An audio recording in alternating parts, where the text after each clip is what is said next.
Corona ভাইরাসের সময় আমার বাংলাদেশের ধর্মমন্ত্রী বারবার বলে মসজিদ বন্ধ করে দাও, মাদ্রাসা বন্ধ করে দাও, কারণ করোনা ভাইরাস 5 জনের বেশি 6 জন হলেই তো করোনা ভাইরাস, জুমার নামাজে 10 জনের বেশি 11 জন হলেই তো করোনা ভাইরাস। এরে বান্দা, সাধারণ করোনা ভাইরাসকে তো ভয় আমার আল্লাহ ডেকে বলে তাকা দেখ বাংলাদেশে এ ধর্মমন্ত্রী তাকা দেখ, করোনা ভাইরাসের কারণে মসজিদ বন্ধ করে দিলি, কিন্তু আমার বাইতুল মুকাররমের ইমাম এখনো জীবিত আছে। তাকায়া দেখ আমার শেরপুরের মসজিদের ইমাম এখনো জীবিত আছে, কিন্তু ধর্মমন্ত্রী নিজেই করোনাক্রান্ত হয়ে দুনিয়া থেকে বিদায় হয়ে গেল। আমার আল্লাহ বোঝায় দিল, আমি যদি করোনা ভাইরাস দিয়া দেয় দুনিয়ার কোনো ডাক্তারের ক্ষমতা নাই, আর আমি আল্লাহ যদি করোনা ভাইরাস না দেয় দুনিয়ার কোনো মানুষের ক্ষমতা নাই তোমার ভিতরে করোনা ভাইরাস দিয়া দিবে। আল্লাহ বলে তাকায় দেখ শেরপুরের কত রিক্সা চালক রিক্সা চালাইলো, একজন করোনাক্রান্ত হয় না, কত সিএনজির ড্রাইভার সিএনজি চালাইলো করোনাক্রান্ত হয় নাই, কত কৃষক কৃষি কাজ করলো করোনাক্রান্ত হয় নাই, কত মাদ্রাসার আলেম নামাজ পড়াইলো কই একজন করোনাক্রান্ত হয় না, মাদ্রাসা গুলা খোলা ছিল একজন ছাত্র করোনাক্রান্ত হয় নাই। যারাই করোনাক্রান্ত হয়েছে বেশিরভাগ হলো সুদখোর ঘুষখোর বেনামাজি ইসলামের চিরন্তন দুশমন, কথা ঠিক কিনা? চলে যায়, যদি ভবিষ্যতে আপনার কোনোদিন দরকার হয় আমাকে আপনি খবর দিবেন। খলিফাতুল মুসলিমিন চলে যাওয়ার পর সকালবেলা মহিলার বাড়িতে খবর পাঠায় দিলেন, যাও ওই মহিলাকে বলো খলিফাতুল মুসলিমিন ওমর খবর দিয়েছে। এবার মহিলার কাছে যখন বার্তাবাহক চলে আসছেন, মহিলার অন্তরটা ভয়ে কাঁপতে শুরু করলো, না জানে রাতের বেলার যুবক মনে হয় আমার সব কথা খলিফাতুল মুসলিমিনকে বলে দিয়েছে। মহিলা এবার ছোট ছোট বাচ্চার কাছ থেকে বিদায় নিয়ে নিল, শেষবারের মতো আমার চেহারা দেখিও না, কারণ খলিফাতুল মুসলিমিন ওমর আমাকে তালাশ করেছে, মনে হয় আমাকে আজকে হত্যা করে ফেলবে, আর ফিরে আসতে পারবো না। যখন খলিফাতুল মুসলিমিন ওমরের দরবারে হাজির হলেন, টাকা দেখে যুবক দাঁড়ানো, এবার মহিলার ভিতরে আরো ভয় ঢুকে গেল যে রাতের বেলা যেই যুবক আমার বাড়িতে গেল আর আমি খলিফাতুল মুসলিমিন ওমরের ব্যাপারে আমি বিচার দিলাম, এই যুবক দেখা যায় ওমরের দরবারের মধ্যে হাজির। এবার যুবক দেখে বলে, মা আপনি আজকে ভয় পাবেন না, ভয়ের কোনো কারণ নাই। ওমর রাদিয়াল্লাহু তাআলা একটা রুমাল হাতে নিলেন, একটা মাথা উমরের গলার মধ্যে লাগাইলেন, আর একটা মাথা মহিলার হাতে দিলেন, আর বললেন, ও মা আমি সেই যুবক যেই যুবক রাতের বেলা আপনার ঘরে গেলাম, আমি আর কেউ নই, আমি হলাম এই মক্কা মদিনার শাসক খলিফাতুল মুসলিমিন ওমর। আল্লাহু আকবার বলেন। এবার মহিলা চোখের পানি ছেড়ে কান্নার আওয়াজ,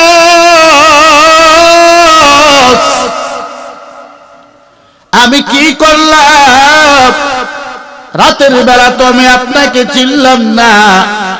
ওমর ডেকে বলে, ও মা আপনি ভয় পাবেন না, কারণ আমি হলাম আপনার কাছে আসামি, আপনি আমাকে বিচার করিয়া নেন, কারণ আল্লাহর জাহান্নামের আযাব বড় ভয়ঙ্কর, ওই আযাব সহ্য করা সম্ভব না।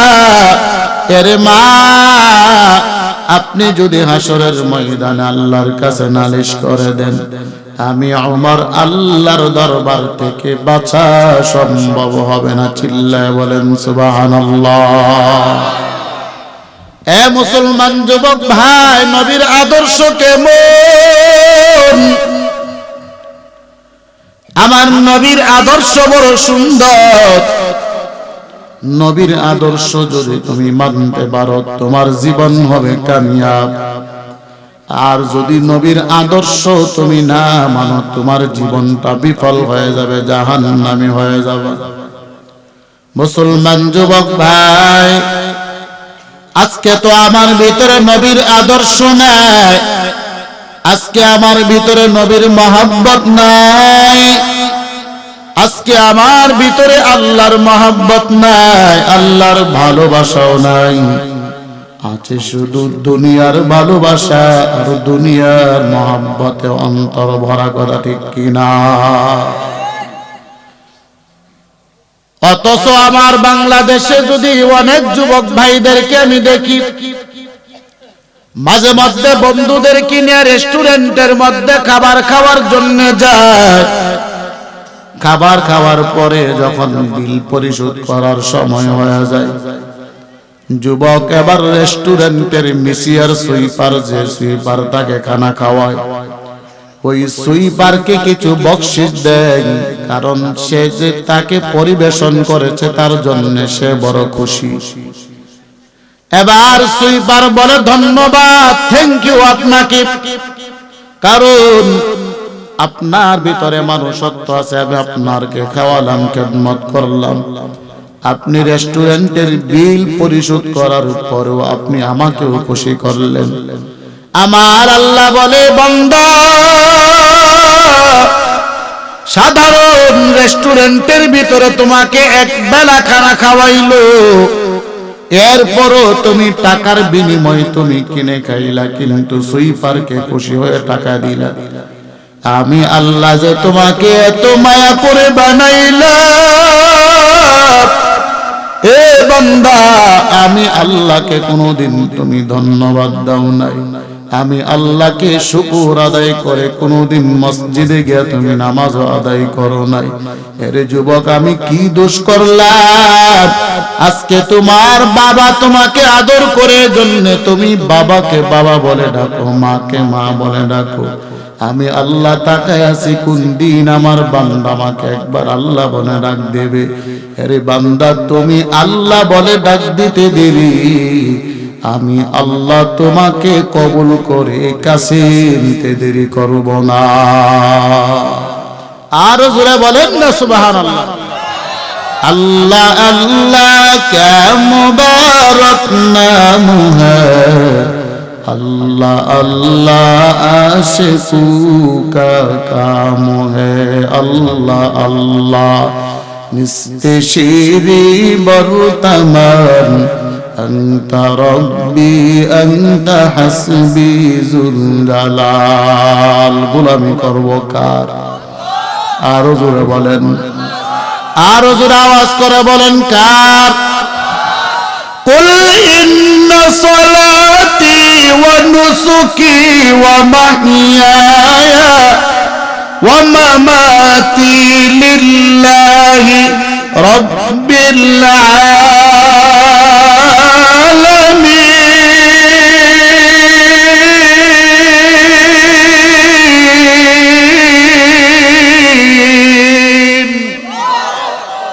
আল্লাহ বলে, বান্দা, নিশ্চয় তোমার নামাজ, তোমার রোজা, তোমার হজ, তোমার যাকাত, তোমার হায়াত, তোমার মৌত, সব কিছু কার জন্যে? আরো জোরে বলেন, কার জন্যে? আরে মুসলমান, তোমার ভিতরে নবীর আদর্শ ঢোকায় নাও। এই যুবক, আজকে তোমার মুখের মধ্যে দাড়ি নাই, তুমি ভাবতেছো দাড়ি রাখলে লাভটা কি? আমি তো দাড়ি না রেখে বড় স্মার্ট, আর যারা দাড়ি রাখছে তারা তো আনস্মার্ট, তারা তো স্মার্ট না। আরে মুসলমান, আমার মায়ের নবী রওজায় শুয়ে কাঁদে, ও উম্মতের দল, আর দাড়ির মধ্যে বিলিট লাগাবে না, দাড়ির মধ্যে আঘাত করবি না। আমার মায়ার নবীর সুন্নাত যদি তুমি আদায় করো, আমার মায়ার নবী সুপারিশ করে তোমাকে জান্নাতের মেহমান বানায় দেবে। দরকার আছে কি নাই? আরো জোরে বলেন। এখন তো মুরব্বীরাও দাড়ি রাখে, বয়স হয়ে গেছে 60-70, মুরব্বীর দাড়ি নাই। ও মুরব্বী, দাড়ি রাখেন না কেন? বলে হুজুর মাত্র ছেলে বিবাহ করাইলাম, মেয়ে বিবাহ দিলাম, এখন যদি দাড়ি রাইখা দেই তাহলে বেআইনের সঙ্গে মজা করা যাবে না। কথা ঠিক কিনা? দাড়ি রাখলে তো বেআইন আমারে চাচা করে ডাকবো। আবার কিছু মুরব্বী আছে যদিও ঠেকাই পয়রা দাড়ি রাখে, দাড়ির মধ্যে কালো কালি দিয়া জোয়ান সাজে, আছে কি না? ও মুসলমান, অথচ আমার আল্লাহ বলে সাদা দাড়িওয়ালা মুরব্বী যদি আমি আল্লাহর কাছে দুইটা হাত বিছায়া দেয়, আমি আল্লাহ তাদের হাত ফিরায় দিতে আমি লজ্জা পাই। আরো আসতে বলেন না সুবহানাল্লাহ, আরো আসতে বলেন। এজন্য দাড়ি রাখার দরকার আছে কি নাই? ছেলে বিবাহ করাইছেন এখনো দাড়ি রাখেন না। আমি আবার কিছু মুরব্বী আছে সকালে ঘুম থেকে উঠে সিগারেট না খাইলে বাথরুম হয় না, আছে কি নাই? উক্কার সিজন তো শেষ, এখন তো উক্কা আছে নাই, এখন সিগারেট। কারণ ডিজিটাল জমানা, আস্তে আস্তে আপডেট হচ্ছে সবকিছু। ঘুম থেকে উঠে মুখ ধোয়ার আগে সিগারেট হাতে নিয়ে বাথরুমে যায়। ও মুসলমান, বাথরুমে কি সিগারেট খাও নাকি অন্য কিছু সাথে খাও? বাথরুম কি খাওয়ার জিনিস? আরো জোরে বলেন, বাথরুম কিসের জিনিস? আপনি আরাম করবেন, আপনার ময়লা পরিষ্কার করবেন, ওইখানে আপনি সিগারেট নিয়ে ঢোকেন কেন? বোঝা গেল আপনার ঘরের ভিতরে সিগারেট মজা লাগে না, ওইখানে গেলে সাথে একটা মেডিসিন থাকে, তো এজন্য এখানে মজা লাগে বেশি। কথা ঠিক কিনা? আর মহিলারা তো স্টার জলসা পাইলে মারে মা আর খবর থাকে না। কথা ঠিক কিনা? মহিলারা নামাজ বন্ধ হয়ে গেছে, কোরআন তিলাওয়াত বন্ধ হয়ে গেছে, একমাত্র স্টার জলসার কারণে। এখন তো ছেলে মেয়ে হইল তাদের নামও রাখে স্টার জলসার সাথে মিলায়। আগের যুগের মা বাবারা রাখতো সাহাবায়ে কেরামের সঙ্গে মিলাইয়া, আল্লাহর ওলিদের নামের সঙ্গে মিলায়া। আর এখন নাম রাখে সিএনজি, বাস, টেম্পো, সাকিব খান, ময়ূরী, কত নাম যে আছে বাংলাদেশ। আল্লাহু আকবার। কথা ঠিক কি না? হবেই তো, কারণ আমার বাংলাদেশে তো আলেমের চাইতে বেশ্যার মূল্য বেশি। কথা ঠিক কি না বলো? আমার বাংলাদেশে সবচাইতে বড় মুফাসসির আজকে বছরের পর বছর জেলখানায়, কারাগারে। আমার বাংলাদেশের শাইখুল হাদিস কারাগারে। আজকে তাদের হাতের মধ্যে বিড়ি পরাইয়া, হ্যান্ডকাপ লাগাইয়া রাস্তায় রাস্তায় টানো। আর পরিমলের মতো বেশ্যাকে তোমরা রাস্তায় সসম্মানে গুলো। এই বাংলাদেশে গজব আসবে না, আসবে কি দিল্লিতে? কথা ঠিক কিনা বলো? আলেমদেরকে যে দেশে সম্মান দিতে জানে না, এই দেশে কি গজব আসবে না? আল্লাহ তাআলার রহমত আসবে? কি দোষ ছিল আলেমদের? একটাই দোষ ছিল, তারা কোরআনের পক্ষে কথা বলতো। একটাই দোষ ছিল, তাদের মদখুরের বিরুদ্ধে কথা বলতো। কথা ঠিক কিনা বলো? একটাই দোষ ছিল, তারা নাস্তিক। পরিমণিকে সংসদ ভবনের কিছু নেতারা তাকে সাপোর্ট করে জেলখানা থেকে হাইকোর্ট পর্যন্ত নেয়, কোনো হ্যান্ডকাপ নাই, সসম্মানে নেয়। আর আমার বাংলাদেশের খালেদ সাইফুল্লাহ আইয়ুবী, বাংলাদেশের বড় একজন ওয়াইজ মুফাসসির, শাইখুল হাদিস, ইবনে শাইখুল হাদিস দিলওয়ার হোসেন সাইদি, বড় একজন মুফাসসির, আজকে তারা জেলখানার অন্ধ কারাবদ্ধভাবে তাদের জীবনটা ধ্বংসের দিকে ঠেলে দিচ্ছে। আর ওই বেশ্যা পরিমণি জেলখানা থেকে বাহির হয়ে মেহেদি দিয়ে হাতের মধ্যে আই লাভ ইউ লেখে আনন্দ উল্লাস করে আমার বাংলাদেশের প্রত্যেকটা মিডিয়া ওই পরিমণির ব্যাপারে লেখা শুরু করলো। ও বাংলাদেশের মিডিয়ার দল, তোমরা নাস্তিক মুরতাদ হয়ে ইসলামের বিরুদ্ধে যতই লেখালেখি করো, সমস্ত ষড়যন্ত্রকে ধ্বংস করার মালিক একজন আমার আল্লাহ আছে। কথা ঠিক কিনা বলো? আছে কি নাই? নাকি আল্লাহ বুড়া হয়ে গেছে? নাকি আল্লাহ আছে? আরো জোরে বলেন। পিছনের আওয়াজ নাই, আছে কি নাই? ওয়ামাকারু ওয়ামাকারাল্লাহ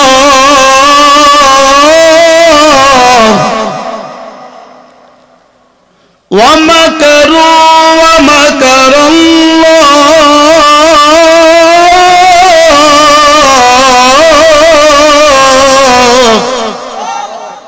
ওয়াল্লাহু খায়রুল মাকিরিন।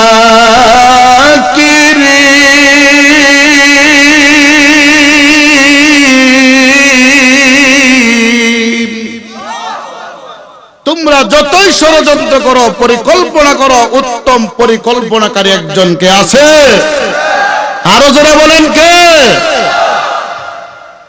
আল্লাহর মার, জগতের মার। কথা ঠিক কি না? দেশের বেশিরভাগ মুসলমান নারী ও পুরুষের জীবনখানি হয়েছে। এই দেশ স্বাধীন করেছে মুসলমান। এই দেশে ইসলামিক ফাউন্ডেশন করা হয়েছে ইসলামের জন্য। আর তুমি টাকলু মুরাদ যত ইসলামকে মিশে বলবে, ইসলামকে ধ্বংস করবে, এই বাংলাদেশের মানুষ কিন্তু সম্মান দিয়ে যেমন ফুলের মালা দিতে জানে, ইসলামের বিরুদ্ধে আওয়াজ দিলে জুতার বাড়ি দিয়ে সরিষা বাড়ি থেকে কানালা বিদায় করতে পারে। কথা ঠিক কিনা বলো? ময়মনসিংহের মানুষকে ধন্যবাদ জানানো দরকার। তার মতো টাকলু মুরাদকে জুতার বাড়ি আর হাসুনের বাড়ি, জুতার বাড়ি দিয়ে কানালা বাড়াইছে। কথা ঠিক কিনা? এখন কি করে? সুরের মতো পলায় পলায় থাকে। এয়ারপোর্ট থেকে বাইরে হইছে সুরের মতো। তুমি একজন রানিং সংসদ সদস্য হয়ে যদি সুরের মতো তোমার দেশে থাকা লাগে, এর চাইতে তো সরিষা বাড়ির কুচু গাছের মধ্যে ফাঁসি দিয়া মরাও ব্যক্তি ভালো। কথা ঠিক কিনা বলো? আরো জোরে বলেন। কথা ঠিক কিনা? বাংলাদেশের সব মানুষের নাম বদলাতে পারে, বইয়ের পাতায় স্বাধীনতা সংগ্রাম বদলাতে পারে, বঙ্গোপসাগরের সব পানি যেতে পারে শুকিয়েও, গোটা রাজধানী গিলে নিতে পারে বুড়িগঙ্গার ঢেউ, সুন্দরবন কেটে হতে পারে ইটের বাটার লাকড়ি, শিল্পপতিরা দেউলিয়া হয়ে খুঁজতে পারেন চাকরি, চুরগুন্ডারা পেয়ে যেতে পারে মন্ত্রীর মর্যাদা, আইনের ফাঁকে কালো টাকা সব হয়ে যেতে পারে সাদা। অনেকেই বলে এই দেশ নাকি হুজুগ জাতির দেশ, দফায় দফায় বদলাই এর রং ঢং পরিবেশ, তাই বলে এদেশে ইসলাম হুজুগ হবে না শেষ, হুজুগ হবে না শেষ। ইসলাম এ মাটির পরতে পরতে জনপদে ঘরে ঘরে, ইসলাম এ জাতির 90% মানুষের অন্তরে, ইসলাম নিয়ে কেউ চিনিমিনি খেলে এমন শক্তি নেই, আর কিছু থাক না থাক এদেশে ইসলাম থাকবে, সবকিছু বদলে যাক এদেশে ইসলাম থাকবে। কথা ঠিক কিনা বলেন? পিছনের মানুষ দুর্বল হয়ে গেছে, হুজুর আমরা ইসলামের পক্ষে নাই। আসেননিও পিছনের মানুষ নাইও? কার পক্ষে আছেন? টাকলুর পক্ষে নাকি ইসলামের পক্ষে? আরো জোরে আওয়াজ করতে হবে। কার? কি হবে ছাত্র সেজে চমুকে সনদখানা, যদি হয় বিদ্যালয়টা প্রতি তাদের আড্ডাখানা। হয় কি হয় না? বাড়ি থেকে তো বাবাই জানে আমার মেয়ে খুব সুন্দর জাহাঙ্গীরনগর বিশ্ববিদ্যালয় লেখাপড়া করতেছে। জাহাঙ্গীরনগর গেলে বোঝা যায় তার মেয়ে কতটুকু ভালো আছে। কথা ঠিক কিনা বলেন? কি হবে ছাত্র সেজে চমুকে সনদখানা, যদি হয় বিদ্যালয়টা প্রতি তাদের আড্ডাখানা, কি হবে ছাত্র সেজে চুমুকে সবদখানা, যদি হয় বিদ্যালয়টা প্রতি তাদের আড্ডাখানা। এর চেয়ে মরাই ভালো দেশের যাওয়াই ভালো, এর চেয়ে মরাই ভালো দেশের যাওয়াই ভালো। কি হবে ধোঁকা দিয়ে বিবেকটাকে, কি হবে ধোঁকা দিয়ে বিবেকটাকে, কি হবে বেঁচে থেকে, কি হবে বেঁচে থেকে। অযথা বিদ্যা শিখে যদি না গড়তে পারি শোষণবিহীন সমাজটাকে, কি হবে বেঁচে থেকে। কি হবে লেখালেখি কলমবাজির এই মহড়া, যদি ওই সমাজের আসল চিত্র না যায় ধরা। কথা ঠিক কিনা? সাংবাদিক তো এখন সমাজের আসল চিত্র ধরে না, এখন শুধু ধরে ইসলামের কথা। কথা ঠিক কিনা বলেন? সমাজে কত সুদ, ঘুষ, খুন খারাপি, জিনার কাজ চলতেছে, এইগুলার কোনো খবর না। খবর আছে শুধু ইন্ডিয়ার হাতি কোন সময় দেশে আসছে, কোন সময় মারা যাবে। কথা ঠিক কিনা বলেন? বাংলাদেশের সাংবাদিক এদের খায় আর কোন কাম নাই, ফাও কিছু খবর দেয় নিউজের ভিতরে।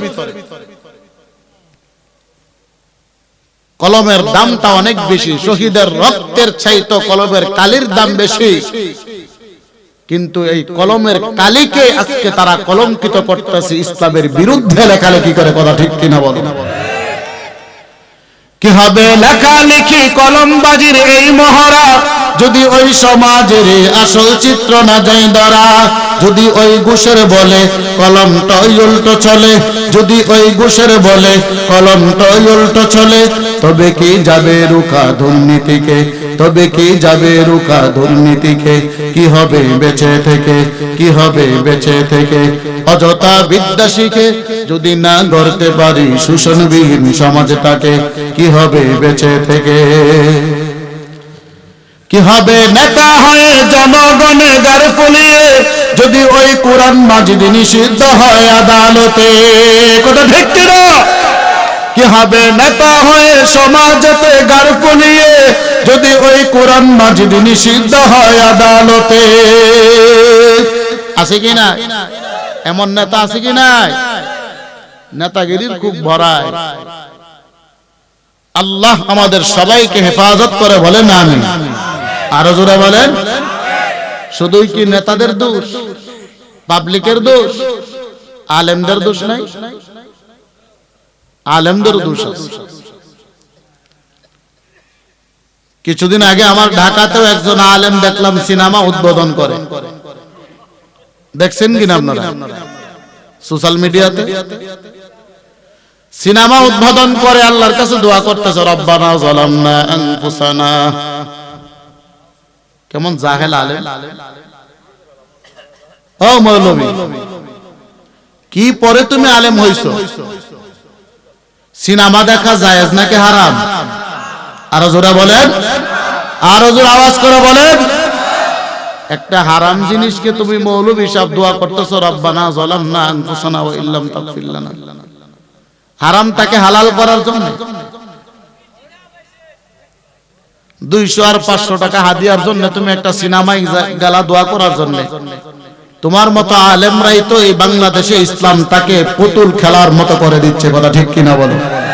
আরো জোরে বলো, কথা ঠিক কিনা? এই যে সরিষাবাড়িতে দেখলাম টাকলো মুরাদ আলেমদের কিনা সমাবেশ করলো, সোশ্যাল মিডিয়াতে ভাইরাল। দুই পার্শ্বে আলেম দাঁড়ানো, সামনে শত শত আলেম। সে বলতেছে রাষ্ট্রীয় ধর্ম ইসলাম রাখবো না, আলেমরা মুস্কি মুস্কি হাসতেছে। অথচ আমার আমেরিকাতে ডব্লিউ বুশ যখন বলেছিল যে এই টুপিওয়ালা পাগড়িওয়ালা দেখলে আমার বড় ভয় লাগে,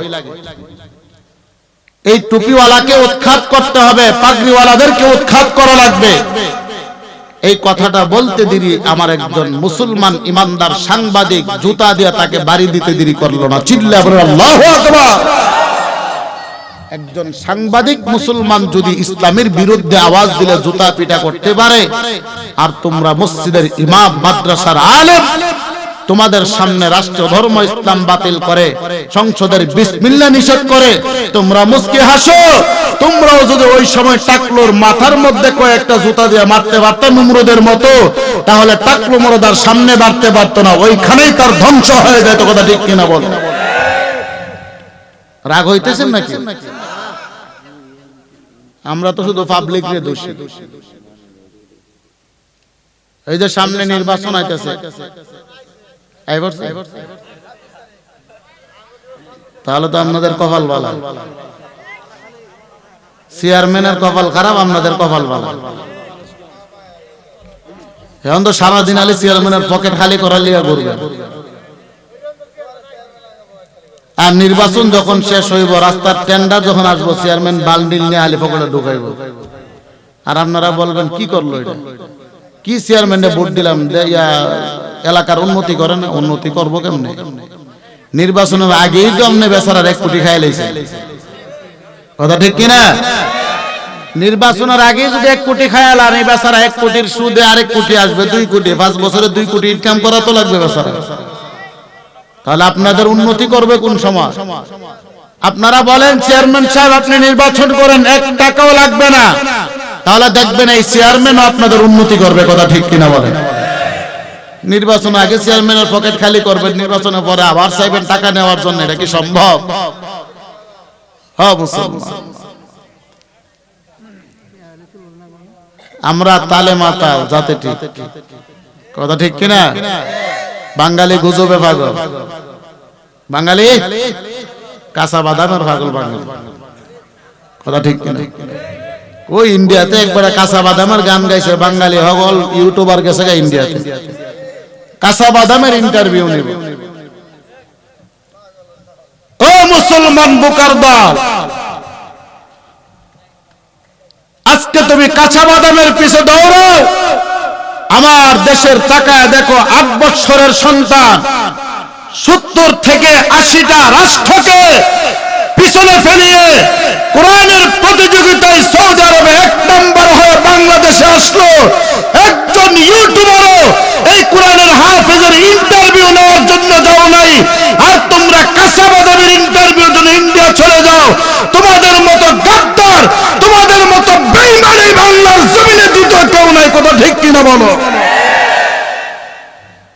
একজন কোরআনের হাফেজ 70 থেকে 80টা রাষ্ট্রকে পিছনে ফেলে 1 নাম্বার হয়ে আমার বাংলাদেশের লাল সবুজ পতাকা উড্ডীন করে বাংলার জমিনে যখন পা দেয়, সরকারি কোনো কর্মকর্তা, কোনো পার্লামেন্টের মেম্বার তাদেরকে শুভেচ্ছা জানাই না, স্বাগতম জানাই না।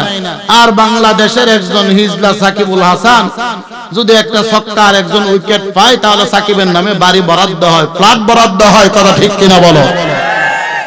তাহলে এই জাতির কপাল পুড়বে না? কপাল কি আমার পুড়বে? বাংলাদেশের জাতীয় ক্রিকেট দল হারতে হারতে দলের সর নাই, এরপরও কোটি কোটি টাকা দিচ্ছে। বাংলাদেশের বদনাম করার পরেও আরেকজন কোরআনের হাফেজ 7 বছরের সন্তান চ্যালেঞ্জ করে পুরো বিশ্বকে দেখায় দিল, আমরাও পারি, আমরাও সবুজ লাল পতাকা উড্ডীন করার জন্য সারা পৃথিবীর সঙ্গে লড়াই করে বাংলার মুখ উজ্জ্বল করতে পারি। কথা ঠিক কিনা বলো? তাহলে হাফেজে কোরআনের জন্য কয়টা ফ্ল্যাট বরাদ্দ করছে? একটাও না। ফ্ল্যাট তো অনেক পরে, এয়ারপোর্টে গিয়ে যে ফুলের তোড়া দিয়ে শুভেচ্ছা জানাবে, এটাও তো হয় না। মুসলমান, আমরা কোন দেশে বাস করি? যে দেশে 95% মুসলমান, এই দেশে কোরআনের হাফেজের মূল্য নাই, একজন ক্রিকেটারের মূল্য বেশি। একজন হাফেজে কোরআনের মূল্য নাই, শাইখুল হাদিসের মূল্য নাই। ওই দেশে কাঁচা বাদামের দাম বেশি। কথা ঠিক কিনা বলো? আরো জোরে বলে কথা ঠিক কিনা? গুজবের পাগল বাংলাদেশ। এক বেচারা রাস্তায় হাঁটে, তাকে পিছন দিয়ে বলে, ভাই তোমার তো কান নাই। হ্যাঁ, কানের মধ্যে আর হাত না দিয়ে সিলের পিছনে দৌড়ায়। বলো, সিল তোমার কান নিচে? হ্যাঁ, সিলের পিছনে দৌড়ায়, কান তালাশ করে। আর একজন জিজ্ঞাসা, ভাই তুমি দৌড়াও কেন? বলে, ভাই আমার কান সিলে নিচে, ওই যে সিলটা যাইতেছে। কই তোমার দুই কান তো দেখা যায় জাগে আছে। তো না, আমাকে তো একজন বলল ছিলে কান নিচে গা, বলে কানে হাত দিছো, বলে না, বলে হাত দিয়া দেখো তো, হাত দিয়া দেখে কানের জায়গায় কান আছে। অথচ অযথা সিলের পিছনে দেওয়া হয়েছে। গত বছর মনে হয় দেখছেন, হঠাৎ করে মাগরিবের নামাজের সময় বাংলাদেশে একটা গুজব, লবণের দাম বেড়ে গেছে। হয়েছে কিনা? রিক্সা চালকও দেখলাম বস্তার বস্তা লবণ কিনে, কিও ভাই এত লবণ? বলে হুজুর দাম বেড়ে গেছে। বলে কিসের দাম? বলো লবণের দাম। জানেন না পেঁয়াজের দাম বাড়ছে, পরে আপেল দিয়ে তরকারি পাকাইছি আমরা। হয়েছে কিনা? জালমুড়িওয়ালা পেঁয়াজের বদলা আপেল কাইটা বানাইয়া জালমুড়ি বানাইছে। আর আমার বাংলাদেশের একটা অভ্যাস হলো, সিন্ডিকেট হলো, একটা জিনিসের মূল্য বেড়ে গেলে আর এই জিনিসের মূল্যটা কমে না। কারণ আমার বাংলাদেশে প্রত্যেকটা ব্যবসায়ীর ডাইনে বামে সামনে পিছে বড় বড় তিমি মাছ আছে। কথা ঠিক কিনা? এই যে গাড়ির তেলের দাম বাড়ছে, বিশ্ব বাজারে তেলের দাম কমে গেছে, বাংলাদেশের বাজারে কমে না। এখন সাংবাদিক প্রশ্ন করে, বিশ্ব বাজারে যখন বাড়ছিল আপনারা বাড়াইছেন, এখন কমছে, কমান না কেন? বলে এটা আলোচনা সাপেক্ষে। এটা কি? আর ওই সময় আলোচনার কোনো দরকার নাই, হট করে বাড়াই দিছে তেলের দাম। আল্লাহ আমাদের সবাইকে হেফাজত করে, বলেন আমিন। আরো জোরে বলেন। রাগ হইছেন নাকি? রাগ হইছেন? আলে তো কিচ্ছা কাহিনী শুনে না, কিছু হক কথা শুনেন না। বাস্তব কথাগুলা তো আমরা বলতে চাই না, বাস্তব কথাগুলো আগে শুনেন, বুঝেন আমরা কোথায় বাস করি। আল্লাহ আমাদের সবাইকে কবুল করে, বলেন আমিন। রাত তো অনেক হয়ে গেছে, একটার উপর আর চলবে। আল্লাহ ফজর নামাজ পড়বেন নি সবাই? যুবকরা তো বর্তমান হাত উঠায় ওয়াদা দেন সবাই। যারা হাত উঠায় তো না মাহফিল থেকে বেরিয়ে যাবেন, ঘুমান। সবাই নামাজ পড়বেন, আল্লাহ সবাইকে কবুল করে, বলেন আমিন। সারা রাত ওয়াজের মূল মাকসাদ কি? সারা রাত ওয়াজের মূল মাকসাদ কি, মূল উদ্দেশ্য কি? ঈমান ও আমলকে কি করা? মজবুত করা, শক্ত করা। পারবেন তো সবাই? ইনশাআল্লাহ। আর বেশিক্ষণ চলবে না, ইনশাআল্লাহ শেষ করে দেব। এই জীবনে না করিলাম বন্দেগী, গুনাহ করে কাটাইলাম জিন্দেগী, তওবা করে আবার তওবা ভাঙ্গিলাম, তওবা করে আবার তওবা ভাঙ্গিলাম, অবশেষে খাঁটি তওবা করিলাম। গুনার বোঝা মাথায় লইয়া আল্লাহ দাঁড়াইলাম দরবারে, ক্ষমা করে দাও গো প্রভু গুনাহগার বান্দারে, তুমি যদি মাফ না করো বান্দারে, বলো আল্লাহ তোমার বান্দা যাবে কার দুয়ারে, বলো আল্লাহ তোমার আমার বান্দা যাবে কার দুয়ারে সকলেরও দরজা হইতে ফিরিয়া আপনারও রোজায় রইলাম পড়িয়া আপনারও রোজায় রইলাম পড়িয়া এর নবীর আশিকের দল এই দুনিয়ার কেউ তোমার আপন না, সবাই হলো পর, সবাই হলো স্বার্থপর। তুমি ভাবতেছো তোমার বাবা তোমার জন্য আপন, বলে না না, তোমার বাবাও তোমার আপন না, তোমার মাও তোমার আপন না, সবাই হলো স্বার্থপর। এর মুসলমান তাকাইয়া দেখ, গত বৎসর করোনা ভাইরাসের সময় কত বাবার লাশ হাসপাতালের সামনে পড়ে আছে, ধরার মতো কেউ নাই। কত বাবার লাশটাকে কুকুরে কামড়ায়, কোন সন্তান বাবার লাশটাকে ধরার জন্য যায় না। এর সন্তান তোমার বাবার লাশটা পড়ে আছে, তুমি ধরো। সন্তান বলে না না, কারণ বাবা করোনা ভাইরাস আক্রান্ত হয়ে দুনিয়া থেকে বিদায়। আমি যদি বাবার লাশটা ধরতে চাই, আমিও করোনা আক্রান্ত হয়ে যাব, আমিও দুনিয়া থেকে বিদায়। কত সন্তানের লাশ পড়ে আছে রাস্তার পাশে, বাবার এত আদরের সন্তান, সন্তানের লাশটাকেও বাবাও ধরতে চাই না, কারণ করোনা ভাইরাস। আমার আল্লাহ বলে বান্দা, সাধারণ করোনা ভাইরাসকে ভয় করে কোনো লাভ নাই। ভয় যদি করতে চাও, করোনা ভাইরাসের মালিক আল্লাহকে ভয় করা দরকার, কথা ঠিক কিনা? করোনা ভাইরাসের সময় আমার বাংলাদেশের ধর্মমন্ত্রী বারবার বলে মসজিদ বন্ধ করে দাও, মাদ্রাসা বন্ধ করে দাও, কারণ করোনা ভাইরাস 5 জনের বেশি 6 জন হলেই তো করোনা ভাইরাস।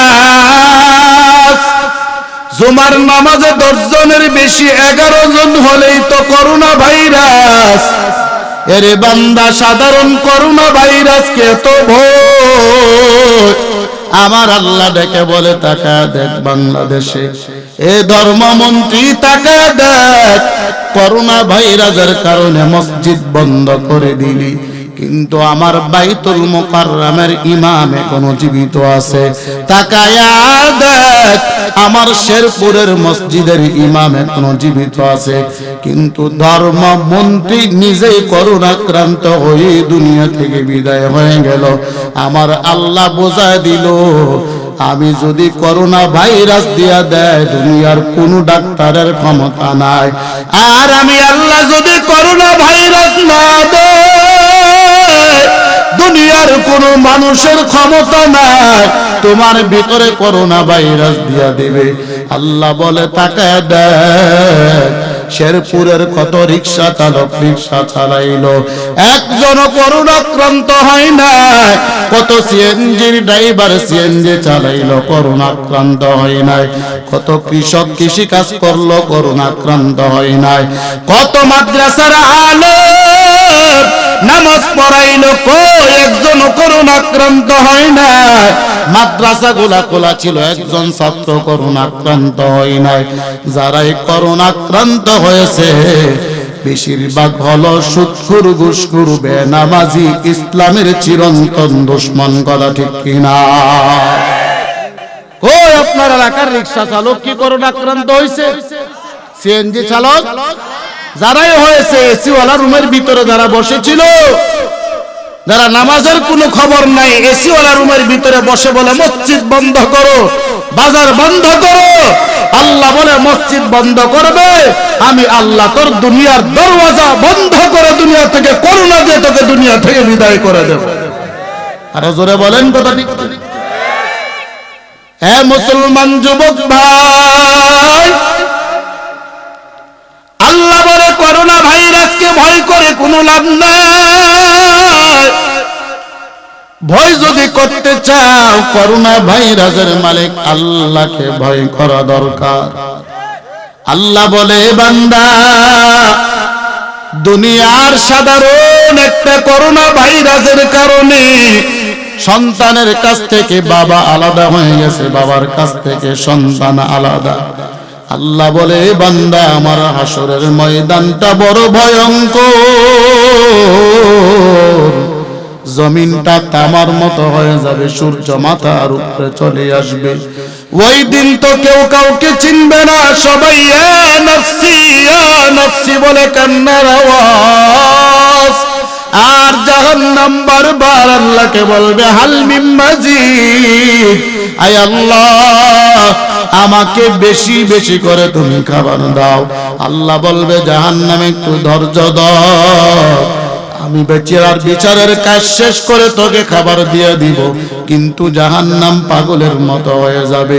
আল্লাহ বলে দুনিয়ার একটা ভাইরাসের কারণে যদি তোমার বাবাকে বলতে পারো, ও হাসরের ময়দানটা তো আর বড় ভয়ঙ্কর হয়ে যাবে। ওই দিন তো কেউ কাউকে চিনবে না। বাবার কাছে সন্তান বলবে, বাবা মা একটা নেকের বড় প্রয়োজন। বাবা বলবে না, সম্ভব না, আমারও নেকের বড় প্রয়োজন, আমাকে একটা নেক দাও। সন্তান বলবে না না, আমি একটা নেকের কারণে জান্নাতে যেতে পারতেছি না, আমি কেমন করে নেক দেব? আল্লাহ বলে হাসরের ময়দানে সবাই তোমার বড় হয়ে যাবে। আরে মুসলমান ইমানদার, ওই কঠিন ময়দানের দিন আপনার একটা সন্তান যদি হাফেজ হয়, আপনার একটা সন্তান যদি আলেম হয়, হাসরের ময়দানে তারা যদি জান্নাতি হয়, আপনাকে সুপারিশ করে জান্নাতের মেহমান বানায় দেবে। আরো আসতে বলেন না সুবহানাল্লাহ। এই জন্য সন্তানকে আলেম বানানোর দরকার আছে কি নাই? মাদ্রাসার দরকার আছে কি নাই? মাদ্রাসা আছে এলাকায়? আছে এলাকায়? কই? দূরে?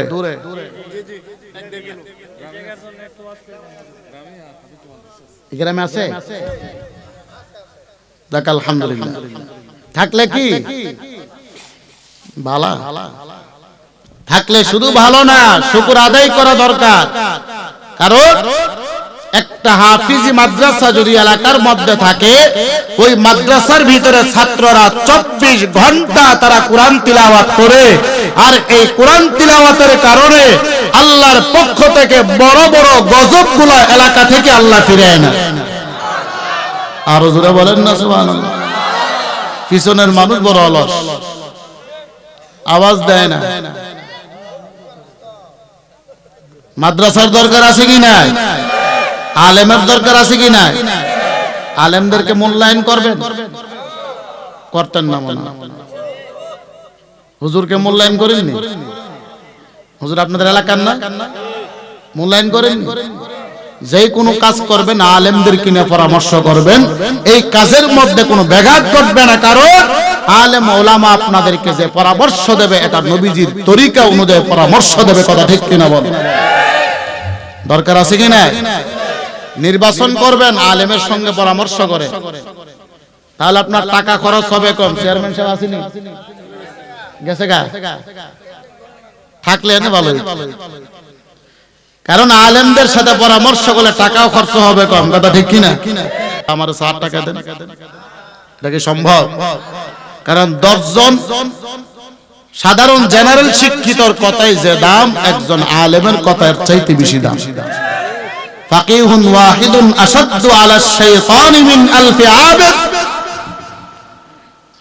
1000 আবেদ শয়তানের সঙ্গে যুদ্ধ করার জন্য যতটুকু শক্তি, এর চাইতে বেশি শক্তি হলো একজন আলেমের চিল্লায় বলেন আল্লাহু আকবার। আলেমের দাম কত জানেন? জানেন নিও? জানেন না? ইশারের নামাজ আদায় করিয়া ফজর পর্যন্ত আপনি নামাজ পড়লেন, নফল ইবাদত করলেন, আপনার পা গুলা ফুলে গেছে এমন ভাবে। ইশারের নামাজ কয়টায়? 7টায়। আপনি 8টার সময় নামাজে দাঁড়াইলেন, একবারে ভোর 5:30 পর্যন্ত নফল পড়লেন। আরেকজন আলেম 8টার সময় ঘুমাইলো ফজর নামাজ পড়ার জন্য, 5টার সময় ঘুম থেকে উঠলো। আপনি সারা রাত নফল নামাজ পড়ে যে সওয়াব অর্জন করলেন, একজন আলেম সারা রাত ঘুমাইয়াও এমন নেক আমল অর্জন করলেন। আরো আসতে বলেন না সুবহানাল্লাহ। তাহলে আলেমের দাম আছে কি নাই? আলেমরা যদি ভুলও করে, আলেমদের সমালোচনা করা যাবে না, কারণ আপনি ভুল করলে তওবা করার নিয়ম জানেন না। আপনি ভাবতেছেন এটা গুনার কাজ না, নেকের কাজ। অথচ আলেম একটা ভুল করলে সে সঙ্গে সঙ্গে তওবা করে ফেলে আল্লাহর কাছে। কথা ঠিক কিনা বলেন? কত মানুষ তো নেক মনে করে অনেক কাজ করতেছে কিনা আমরা। বাবার দরবারে দৌড়াই, আছে কি নাই? এলাকায় আসেনি? বাবা তোমার দরবারে হাঙ্কি লয়া দূর মারে, ঠিক কিনা বলেন? আসেনি? মাজার পূজারি, মাজার পূজা ভালো না খারাপ? কেমন খারাপ? আর সিজদা করলে বাবা তোমার দরবারে হাঙ্কি লয়া দূর মারে, একটু কানে কম পড়িলে কিলা কিলির দুম পরে, ঠিক কিনা বলেন? বাবার দরবারে সারা রাত পুরুষ করলো, নাচানাচি করলো, সিন্নির সময় যদি একটু কম পড়ে, পীরের মধ্যে কিল একটাও কম পড়ে না। মুসলমান, আলেমের কাছে যাও, আলেমকে বলো হুজুর আমাকে একটু শিক্ষা দেন, কোরআন শিক্ষা দেন, কোরআন শিখবো। তোমার দাড়ি গোলা সাদা হয়ে গেছে, তুমি ভাবতেছো আমি যদি হুজুরের কাছে যাই আমার বড় লজ্জা, কিন্তু না না, আপনার কোনো লজ্জা নাই। আপনি যদি কোরআন না শিখেন, হাসরের ময়দানে আপনাকে আমার আল্লাহ লজ্জা দিবেন। কথা ঠিক কিনা? হাসরের লজ্জা বেশি নাকি দুনিয়ার লজ্জা বেশি? আর জোরে বলেন। হাসরের ময়দানে কোরআন আপনার বিরুদ্ধে নালিশ করবে, ও আল্লাহ ঘরের ভিতরে কোরআন রাখছিল কিন্তু পড়ে নাই। 3টা জায়গায় 3টা জিনিস বড় অসহায়। এর মধ্যে কোরআন যে ঘরের ভিতরে আছে, এই ঘরে কোরআন তিলাওয়াত করা হয় না, ওই ঘরের মধ্যে কোরআন বড় অসহায়। আর এখন তো আমার পর্দার আড়ালের মা বোনেরা কোরআনটাকে আলমারির উপরে রেখে দেয়, আর টিভির জন্য সুন্দর করে দামি কাঠ দিয়ে একটা বক্স বানায়। না জানে টিভির গ্লাসের মধ্যে একটু দাগ পড়ে যায়, বক্স তো বানায়, আবার কাপড় দিয়ে একটা গিলাপ বানায়। কথা ঠিক কিনা? অথচ কোরআন ঘরের ভিতরে ময়লা পড়তে পড়তে পড়তে পড়তে 1 আঙ্গুল উঁচা হয়ে গেছে। কোরআনটাকে একদিন ধরার মতো ক্ষমতা তার নাই। কথা ঠিক কিনা বলো? আছে কি না? দেশের 12টা বাজাইল রে স্টার জলসায়। কথা ঠিক কিনা? আছে কি না? মহিলারা আবার বলবে কি হুজুর আনছে, আমরা ওয়াশ করতেছি, ব্যাপার কি? দেশের 12টা বাজাইল রে স্টার জলসায়, দেশটা রসাতলে নিল রে কিরণ মালা এসে। কথা ঠিক কিনা? ও পর্দার আড়ালের মা বোনেরা, আর কত টিভি দেখবা? টিভি আবার বন্ধ করো, কোরআন ধরো, নামাজ ধরো, জীবনটাকে সুন্দর করো। টেলিভিশন আজকেই বাড়িতে একবারে ভেঙে ফেলাইবে। মহিলার কি দোষ? পুরুষের তো দোষ বেশি। মসজিদের ইমামের বেতন যদি হয় 5,000, 50 টাকা সাদা ফালাইলে মাস শেষে আসলে বলে টাকা নাই, সামনের মাসে নিয়ে। কথা ঠিক কিনা? এরপরে ইমামের বেতন বাকি থাকে 2 মাস 3 মাস, আর ডিসের বিল প্রতি মাসে 400-500 টাকা আসলে বলে নেও, আরো লাগলে আরো নিও, কিন্তু সিরিয়াল যত ক্লিয়ার থাকে। কথা ঠিক কিনা? 400 নো 500 নো কোনো বাধা নাই, কিন্তু সিরিয়াল যেন ক্লিয়ার থাকে, সাবধান। সব নৌকা স্টার জলসা জি বাংলা থাকলেই চলে। অথচ মসজিদের ইমামের বেতন 50 টাকা মাসে, এটা দেওয়ার ক্ষমতা নেই। মসজিদের কাজ ধরলে যদি বলা হয় 1000 টাকা দেবা, বলে হুজুর আপনি আর মানুষ পাইছেন না, আমি খাইতে পাই, আমি রিকশা চালাই, আমার টাকা আছে। আপনি জানেন আমি রিকশা চালাই, প্রতিদিন 500 টাকা ইনকাম করে আমার সংসারই চলে যায়, আমি কেমনে দেবো কনসেপ্ট? কিন্তু মাস শেষে ঠিকই এই রিকশা চালক 500 টাকা ডিস বিল, 500 টাকা তার ওয়াইফাই বিল, এমবির বিল দেওয়া হয়। কথা ঠিক কিনা বলো? এই রিকশা চালকের সন্তান প্রতিদিন 100 টাকার মাধ্যমে 100 টাকার এমবি কিনে ওই যুবককে কিন্তু ফ্রি ফায়ার পাবজি গেম খেলে। ও মুসলমান, লজ্জা থাকা দরকার। ইমামের বেতনের সময় তোমার অজুহাত, আর ডিসবিলের সময় তুমি বলো আরনেও কিন্তু সিরিয়াল যেন ক্লিয়ার থাকে। তোমার মতো বেঈমান, তোমার মতো নাফরমান জমিনে দিতে হয় কেউ নাই। কথা ঠিক কিনা বলো? রাগ হইছেন মনে হয় যুবক ভাইরা? আল্লাহু আকবার। এই এলাকায় একটা মাদ্রাসা হোক, আপনারা চান কিনা? সবাই চান না? মাঝে মধ্যে যে আল্লাহর পক্ষ থেকে গজব আসে, আপনারা দেননি? হ্যাঁ, গত 10 দিন আগে মনে হয়েছে, শেষ রাত্রি 10-12 দিন আগে মনে। আপনারা তো ঘুমাই রয়েছেন মনে।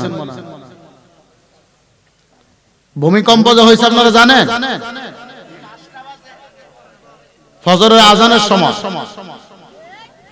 এই গত 10-15 দিন আগে মনে। সবাই তো বলতে পারে না, যারা নামাজি ওয়ালা তারা মনে বলতে পারে। মুসলমান, আমি মাঝে মধ্যে কথা বলি হাসানোর জন্য, হাসানোর মধ্যেও কান্নার কথা আছে। কথা ঠিক কিনা? যদি ভালো করে বুঝতে পারেন। এজন্য মাদ্রাসার দরকার আছে কি নাই? আরো জোরে বলেন। প্রত্যেক এলাকায় এলাকায় মাদ্রাসা হোক, তাতে কোনো সমস্যা আছে? যত মাদ্রাসা বেশি হবে তত আল্লাহর পক্ষ থেকে রহমত নাজিল হবে। এখন ঠিকের আওয়াজ কমে গেছে। হাত উঠা, জোরে তাকবীর দিতে হবে। সবাই হাত উঠান, সবাই হাত উঠান। যারা হাত উঠাবে না বুঝতে হবে তারা ইসলামের দুশমন, তারা মাদ্রাসার দুশমন। কথা ঠিক কিনা? তাকবীর দেন, নারায়ে তাকবীর। এই আওয়াজ কি টাকলো শুনবো? আরো জোরে দিতে হবে, যাতে টাকলোর মাথা ছিদ্র হয়ে যায়। আরো জোরে, নারায়ে তাকবীর। নাস্তিকতার পতন চাই, দিন ইসলামের বিজয় চাই। নাস্তিকতার পতন চাই, দিন ইসলামের বিজয় চাই। প্রাণে প্রাণে মুখে মুখে সবাই আওয়াজ তুলো ভাই, প্রাণে প্রাণে মুখে মুখে সবাই আওয়াজ তুলো ভাই। নাস্তিকতার পতন চাই, দিন ইসলামের বিজয় চাই। নাস্তিকতার পতন চাই, দিন ইসলামের বিজয় চাই। প্রাণে প্রাণে আওয়াজ তুলো ভাই। নারায়ে তাকবীর, আল্লাহু আকবার। নারায়ে তাকবীর, আল্লাহু আকবার। নারায়ে তাকবীর, আল্লাহু আকবার। নারায়ে তাকবীর, আল্লাহু আকবার। চিল্লা বলো আল্লাহু আকবার। ওই যে পিছনের মানুষ জানা, পিছনের মানুষ হলো স্বার্থপর। এখন সামনের সবাই বন্ধ থাকবেন, পিছনের মানুষ আওয়াজ দিবেন, পারবেন তো? নারায়ে তাকবীর। কই আওয়াজ দি কম? এটা তো মেম্বারের আওয়াজ হয়েছে না, আরো জোরে দিতে হবে। নারায়ে তাকবীর। এখন কিছু হয়েছে, মেম্বারের বিস্কিটের আওয়াজ হয়েছে, এখনো চায়ের আওয়াজ হয়েছে না। মেম্বার বড় নাকি ইসলাম বড়? চেয়ারম্যান বড় নাকি ইসলাম বড়? এমপি বড় নাকি ইসলাম বড়? এমপির জন্য যদি যুবক ভাইরা হুন্ডার নিয়ে রাস্তার মাটি উল্টাই লেতে লেতে ইসলামের জন্য আওয়াজ দিতে এত কৃপণতা কেন? আরো জোরে সবাই এক বাক্যে আওয়াজ দিতে হবে, যেন বাতিল নাস্তিক মুরতাদের অন্তর কম্পন সৃষ্টি হয় যায় ইসলামের আওয়াজে। বলেন নারায়ে তাকবীর। এখন আওয়াজ ঠিক আছে, তবে যুবকদের চাইতে মুরব্বীদের আওয়াজ বেশি হয়েছে। কথা ঠিক কিনা? কেন যুবকরা বলতে যাবো যে নির্বাচনের সময় আমরা দাঁড়ি করো নাকি একটু মুরব্বীরা তো বয়ে বয়ে চা খা সিগারেট খা মুরব্বী কি আর মিছিলে যায় আল্লাহু আকবার শেষ করে দেব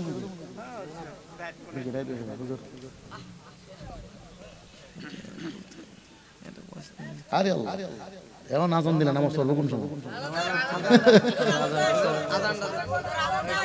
আরে এখন কি নামাজের সময় আয়োজন করছি আর আমরা দোয়া চাই প্রতি বছর দোয়া করতে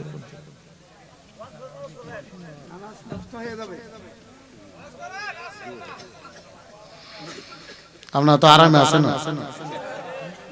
আমরা এনে ঘুমাই না কালকে রাতে 5:30টার সময় মাহফিল করে আসছি আইসা সকালবেলা ঘুম নাই জুমার দিন যারা আলেম তারা বুঝে জুমার দিন মোতালা করা লাগে জুমার নামাজ পড়াই আর খাওয়া দাওয়া নাই এমনি গাড়ি টান আপনাদের দিকে আসলাম এখন কয়টা বাজে 1:30 শেষ হয়তো তো 2টা আমি ঢাকা যেতে কয় ঘন্টা লাগবে 3 ঘন্টা আমার নিবিন না আমরা 6 ঘন্টা লাগে ঢাকা যাইতে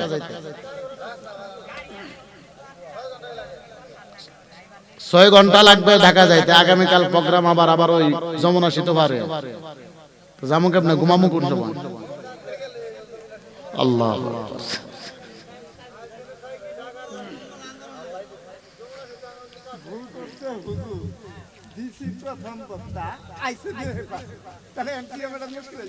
না বাজান আমি আইসি আগে আমার বয় তো রাখছে আমার বয় আর 2 বক্তা শেষ করছে আল্লাহ এখন যদি আজান দেয় নামাজ পড়ো কোন সময়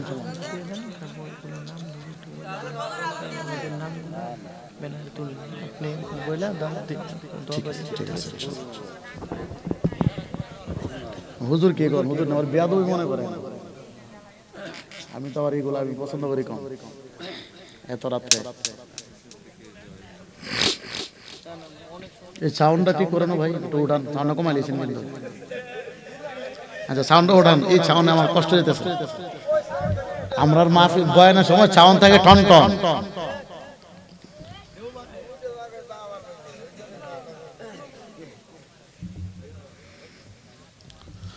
আল্লাহ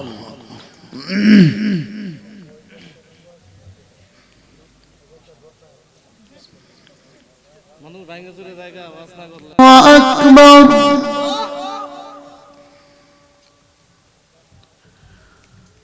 আল্লাহু আকবার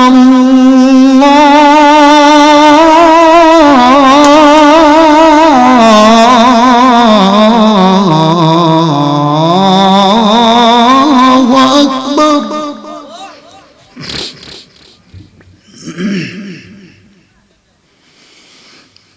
আশহাদু আল্লা ইলাহা ইল্লাল্লাহ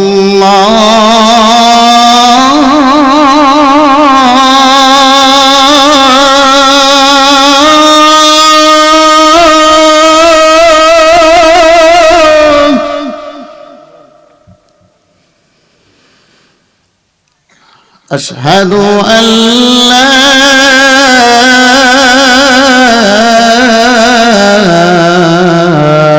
إله إلا الله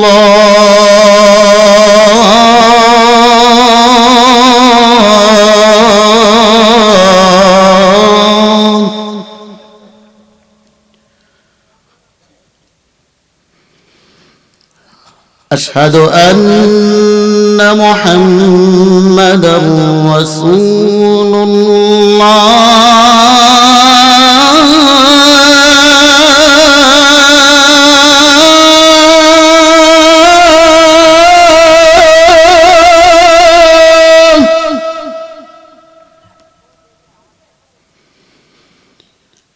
أشهد أن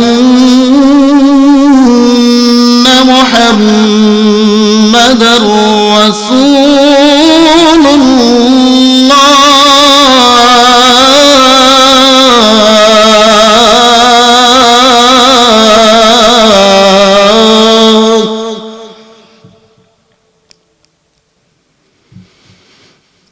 حي على الصلاة